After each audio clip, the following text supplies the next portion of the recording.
So I have a question about that actually, if you guys don't mind. Um, ChatGPT, I asked it and it cannot access my MLS because of, data breach or something. So Yep. are you guys Well, grabbing all the, nope. Simple solution. What are you allowed to export from your MLS? oh, sure, all the listings. CSV. What are you allowed to Okay. upload into ChatGPT? CSV. CSV. Gotcha. Yep. And that's the thing, guys, is this is where, again, with the assistants, you can make it where it's pre-programmed, it doesn't hallucinate a lot because it has these strict guidelines, these strict bumpers, where it's you make that for an assistant. And now, well, the assistant can go in, they can upload the information, they can draft the email, and then it can be waiting there for you to review, to look at, and hit send.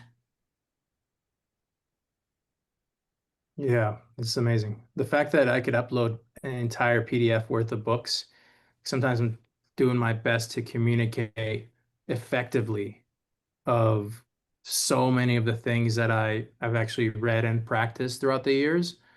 But, the mind just doesn't go there when you're in the active conversation. So it's great. Thanks, guys. Yep. All right, so Shavana asked an interesting question, so I want to definitely address it. She asked, "What's better though? Because I can track the conversation in my CRM. I'm curious, am I able to see who's using my GBT and what they are asking?" No. So because of obviously privacy, because of how, you know, OpenAI, ChatGPT is structured, you have no insight. You have no rights to it. You have created within ChatGPT basically a process or a routine, and that's what your chatbot or assistant is. It's just like one process. The goal of this is not to be able to be Big Brother or to um, look at things. The goal of it is to have something that is a resource that they use that will send them back to you, that will provide value and then kick it back. Johnny, go ahead, man. Yeah, I was just wanting to piggyback off of what Dante was asking with the computational possibilities with exporting MLS CSV data. That's just data, right? The limitations might be it won't be able to compare photos, like conditions, like it's just pure numbers, right? Correct. Unless I'm wrong and there's a way and more You, work to export photos and to have yeah, ChatGPT analyze that. it's where you can. I have not found that to be as consistently accurate or plausible, Hmm. uh, especially where because math is so structured and I'll say quote unquote simple because computer programming language, math, they all follow the same type of rules, guidelines, functions, and structure. So, like, ChatGPT is phenomenal at data analysis. If you ask it, hey, what is something that you can tell me based on this data that most people would not be able to observe at first glance?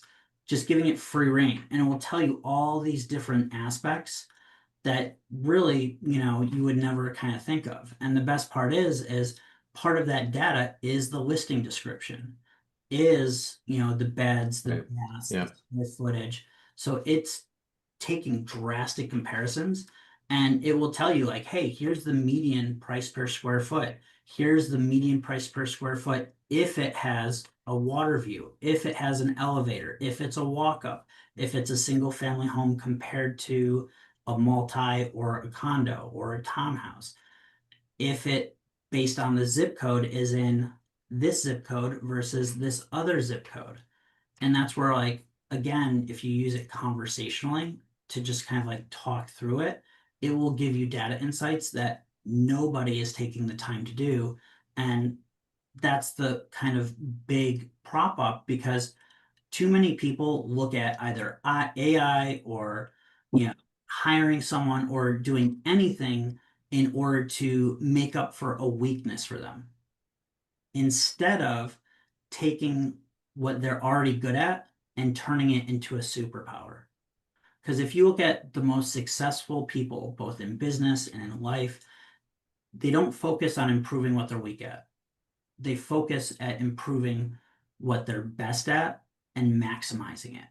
And this is where you can maximize that relationship with your client because you're able to give better insights, better details, more thoroughly, more often.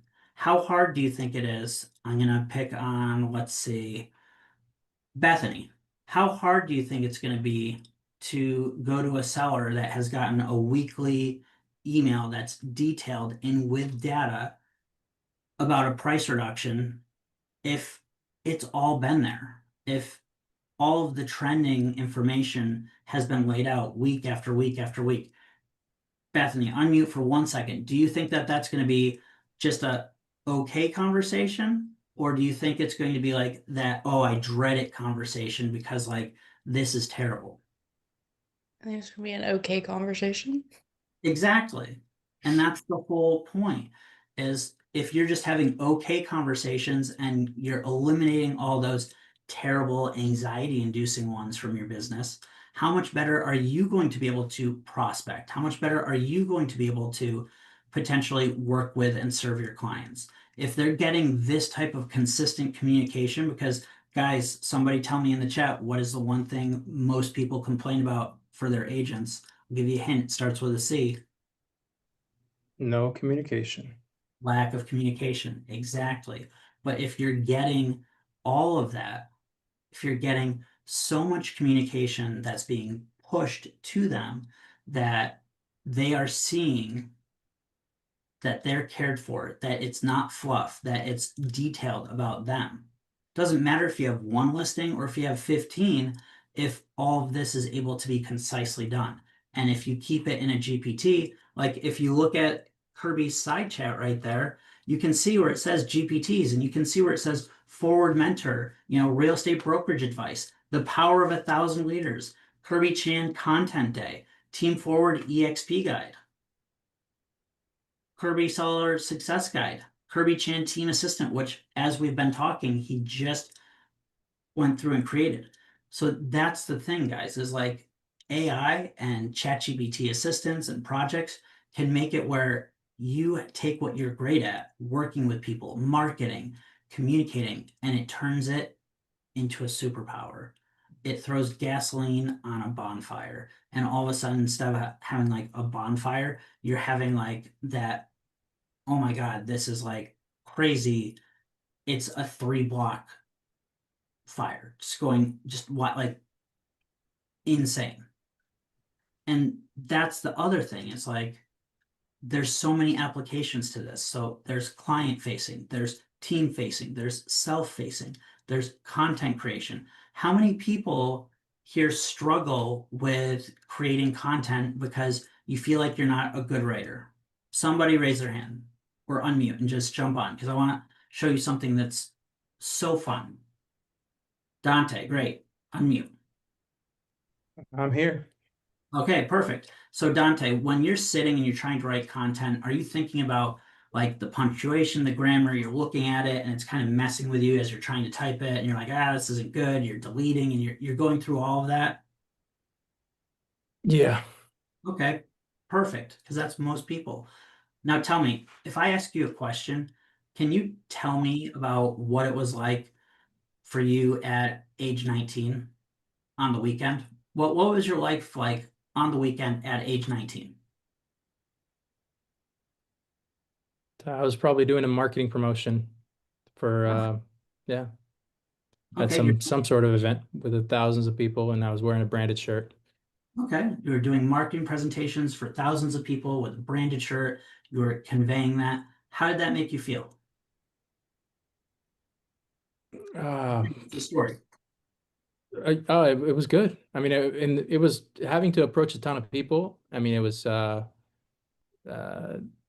I made it exciting, but it was, I turned the nervousness into excitement. But I mean, at times it can make you nervous. Perfect. And by doing that, what did it teach you that you were able to bring with you from 19 to present and through your career? What did that experience teach you? Yeah, that being able to create a lasting impression within the first, 30 seconds of meeting someone, anywhere from 0 to 30 seconds, and having a big smile on your face while you're where you're saying their message, then people remember you, even if it's a year or 2 years later. Perfect. So here's the thing, guys. Did Dante just give us a piece of content? Is that pretty easy to do if you're actually talking? Because you're not thinking about typing, you're not thinking about grammar, you're not thinking about spelling, you're not kind of backtracking. Can you make a chatbot assistant specifically for you and your brand that knows about you and your preferences? And can you use the voice feature to just tell it a story and ask it in the prompt, take this transcript, clean it up, and make it into a great voiceover for a narration of a video, into a great Facebook post with the intention of having people to interact, into a great reel for Instagram, and make suggestions based on what I said on what I should put for the visuals. Because Can I give you guys something after you're done? I got in something that I created with ChatGPT. 2 seconds, because that's the thing is Dante was able to give us that great experience that can then translate, and you can use ChatGPT to just clean it up. And the best thing is all you need is your voice. Can you do that while you're driving? I do all the time. Is that the safest thing? Maybe not. But again, it's voice versus like I'm trying to like text. So like, okay, it's there. It's in my chatbot. It's saved for later. It's the ability to then create that content that truly has your voice, that has Dante's voice, that has Johnny's voice, that has Kirby's voice, that has, Paul's voice or Valentina's or Courtney's or, anyone's, where you don't feel like it's a fake chat GPT thing that has nothing to do with you. It's literally your voice. And all it did was grammatically clean it up. Maybe it changed the order of a couple things so that it made more logical sense. Go ahead, Dante. All right, you guys got to check this out. Right here. Is this the ChatGPT box? All right. So 4th of July, I was like super frustrated about certain things. And I was like, okay. So I started just talking to it, as you guys can see. And I just said, act as me. And I described myself, right? What I asked it to make, script for a video, what I wanted Yep. to say. And And by as you telling guys can potential, see, there's that little audio icon below it. So that right shows that here. like he was actually, like he's saying, using the talk function to talk to it. And then it said, all right, sounds good. And I was like, nope, give me some more time. I told it more stuff. And then that's when I was like, not yet. Because it was like, hey, would you like me to create something now? And then I kept on going, kept on going. And then obviously it gave me the first iteration. And I wanted it to be more to convey in the video a feel of absolute certainty, and make it angry and frustrated. It gave me one version. I wasn't happy with that. I said, be more aggressive and add how agents just tell the homeowners what they want to hear. And I gave it an example, a couple of examples. And then altogether, I think I even said, yeah, so here's that script, right? I'm not going to go through the whole thing, but you guys can get the gist, and I'm happy to share some of this stuff with any. Um, but I go after expireds for sale by owners, and there's some of them that are never going to answer their phone ever, right? And so once I create a video like I did for the one in Temecula recently, I can, maybe just either text that, right, from a burner phone.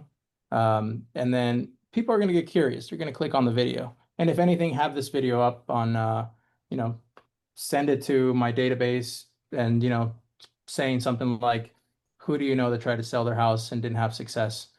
This will help them.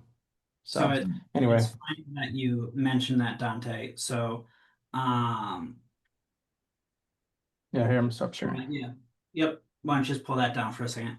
One of the ways that I grew my entire Instagram following was whenever I would put out a reel or a video, either if it was of a listing, I would send it to clients, potential clients, or people that I thought would have value from doing it. If it was like a recruiting one, I would send it to other agents because I'm texting it to them with a short message saying, hey, just made this, thought of you, want to make sure that you were able to check it out, and then just an Instagram link because Do people, if they see an Instagram link, generally trust it? Yeah. And then when they see it, if they realize they don't follow you, they follow you, they interact, they comment, it boosts the algorithm.